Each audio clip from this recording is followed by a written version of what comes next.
আসলে আমি বাইরের টিকটকটা অনেকদিন যাবে তো দেখতেছি। আমি আসবো আসবো করে আসতে পারি না।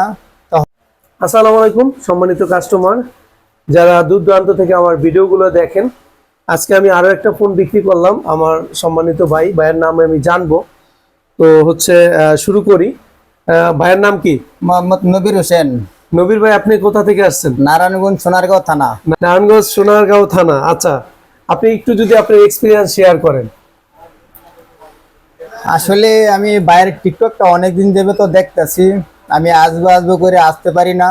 তো হঠাৎ করে মনে পড়লো, আসলাম। আসার পরে দেখলাম বাইরের জন্য একদম সহজ, কিছু লাগে না। ভোটার আইডি কার্ড লাগে, ফ্যামিলির একটা আইডি কার্ড লাগে, কোনো যায় ঝামেলা না, একদম সহজ আইছি, সহজে পেয়ে গেছি আমি, আলহামদুলিল্লাহ। থ্যাংক ইউ নবীর ভাই। আর আরেকটা বিষয় হচ্ছে, আপনি যে মডেলটা নিয়েছেন এটার দাম হচ্ছে 16,500 টাকা। জি জি, কত টাকা দিয়েছেন আমাকে? 4,000 4,074 টাকা। আচ্ছা, 4,074 টাকা। তো কাস্টমারের মুখ থেকেই কিন্তু শুনলেন, শুধুমাত্র আপনার এনআইডি কার্ড, আপনার বিকাশের স্টেটমেন্ট আর আপনার পরিবারের একজন ভোটার আইডি কার্ডের ছবি থাকলে আমাদের এখান থেকে কিস্তিতে ফোন নিতে পারতেছেন। দূর দূরান্ত থেকে যারা আসতেছেন কোনো ধরনের কনফিউশন না করে ডিরেক্টলি শপে চলে আসেন, এখানে আসলেই ফোন নিতে পারবেন। Thank you so much.